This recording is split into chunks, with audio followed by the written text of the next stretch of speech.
Hello everyone, welcome to the Agnij online classes. और आज की क्लास में हम आगे बढ़ाएंगे क्लास 12th अकाउंटिंग का chapter cash flow statements. So students, आज की इलस्ट्रेशन में नया क्या है, इस इलस्ट्रेशन में आपको बताना है inflow, outflow and no flow of cash. तो स्टूडेंट्स देखिए, कुछ ट्रांजैक्शंस इनफ्लो और आउटफ्लो वाली तो हम कर चुके हैं, लेकिन कुछ ऐसी ट्रांजैक्शंस भी होती हैं बिजनेस में जिसमें कैश का फ्लो ही नहीं होता है। तो इस पे ज़रा फोकस आपको करना है आज की क्लास में, क्योंकि एग्जाम में अगर ऐसी ट्रांजैक्शन आ जाती है तो आप कंफ्यूज होकर उसको गलती से इनफ्लो या आउटफ्लो में डाल देते हैं।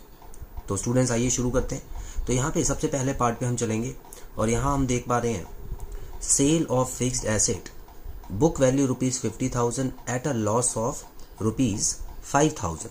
सो स्टूडेंट्स, यहाँ पे हमारी कंपनी ने एक फिक्स्ड एसेट को बेचा है और वो फिक्स्ड एसेट, उसकी बुक वैल्यू हमारी बुक्स में लिखी हुई थी ₹50,000 की, और वो नुकसान में बेचा है। सो स्टूडेंट्स याद रखिए, क्योंकि कैश फ्लो स्टेटमेंट के बारे में हम बात कर रहे हैं तो हमको नुकसान और फ़ायदे से कोई लेना देना नहीं है, ये सिर्फ कैश का फ्लो दिखाने के लिए होता है स्टूडेंट्स। तो यहाँ पे जो लॉस दिया हुआ है, ये मत समझना कि यहाँ पर लॉस हुआ है तो कैश का आउटफ्लो हुआ होगा, नहीं। हमने फिक्स्ड एसेट बेची है, बस उतना ही आपको समझना है, जिसकी वैल्यू 50,000 थी। भले ही 45,000 में हमने बेची होगी, लेकिन हमको अमाउंट का इतना नहीं सोचना है, क्योंकि क्वेश्चन में बोला है इनफ्लो, आउटफ्लो या नो फ्लो। तो स्टूडेंट्स यहाँ पे याद रखिएगा इनफ्लो आएगा, क्योंकि फिक्स्ड एसेट बेचने पे पैसा आया होगा। सेकंड पार्ट पे चलेंगे, purchase of stock in trade for cash. So students यहाँ पर भी आप देख सकते हैं स्टॉक इन ट्रेड बेसिकली हमारी एक करेंट एसेट होती है। हालांकि ये ऑपरेटिंग एक्टिविटी है, लेकिन अभी एक्टिविटीज़ के बारे में नहीं पूछा है। फिलहाल सिर्फ ये बताया हुआ है आपको कि सामान खरीदा गया है कैश में।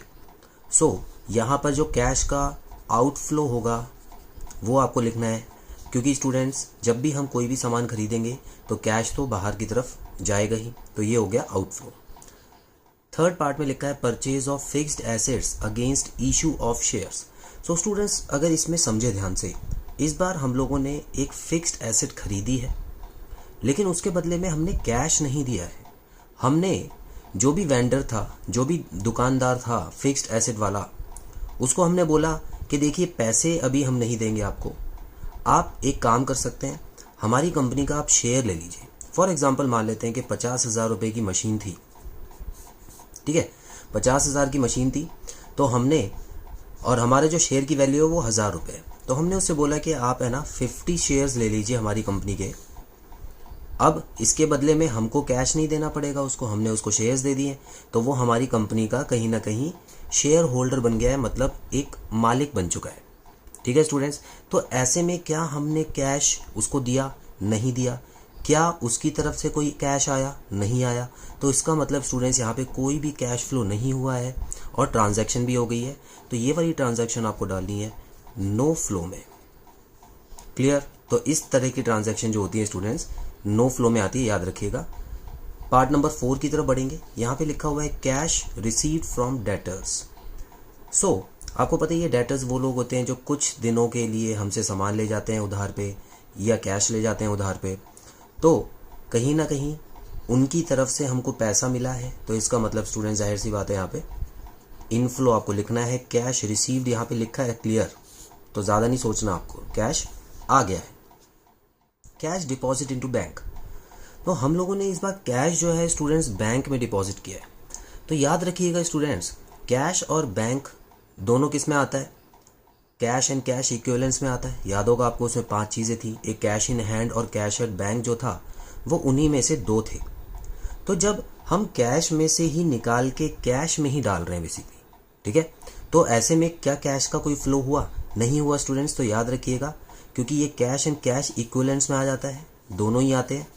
तो अगर मोटे तौर पे देखें तो दोनों ही एक ही चीज़ के ट्रांजैक्शन है, तो एक से निकाल के दूसरे में डालोगे तो इसका मतलब नो फ्लो, कोई भी फ्लो नहीं हुआ है। Cash withdrawn from bank. अब स्टूडेंट्स देखिए, ऊपर वाली जो एंट्री है उसका ही उल्टा दे रखा है। इस बार हमने बैंक में से पैसा निकाला है, तो जब आप बैंक में से निकालेंगे और अपने जो कंपनी है उसके अंदर रखेंगे, तो वो भी एक तरीके का नो फ्लो होगा स्टूडेंट्स, क्योंकि यहाँ पर भी दोनों ही transaction cash and cash equivalence में आते हैं। आगे बढ़ेंगे। Issue of fully paid bonus share. Students bonus share के बारे में कई बार बता चुका हूँ। बोनस शेयर मतलब होता है जब भी कोई कंपनी अपने एम्प्लॉयज़ को किसी भी तरह का बोनस देना चाहती है तो वो कैश ना दे के उनको शेयर इशू कर देती है, मतलब उतना ही कंपनी का मालिक बना देती है। तो ऐसे केस में स्टूडेंट्स याद रखिएगा, नो फ्लो ऑफ कैश होता है यहाँ पर भी, लेकिन जो ओनर होता है, जो मेन मालिक होता है कंपनी का, वो अपना कंट्रोल थोड़ा सा कम करता है यहाँ पे, वो अपना मालिकाना अधिकार कम करके अपने एम्प्लॉयज़ को बोनस दे रहा है। ठीक है, तो इसलिए नो फ्लो होगा, कैश की कोई भी यहाँ पर एक्सचेंज नहीं हो रहा है।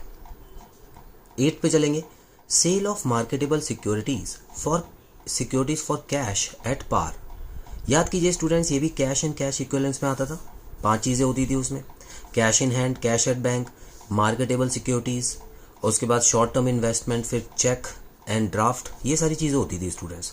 तो यहाँ पर अगर हम देखें, कैश में हम लोगों ने मार्केटेबल सिक्योरिटी को बेच दिया है, और पार का मतलब क्या होता है स्टूडेंट्स? पार का मतलब होता है जितनी मार्केटेबल सिक्योरिटी की कीमत थी, मान लेते हैं उस पर 100 रुपये लिखा था, तो हमने 100 रुपये ही उसके बदले में लिए।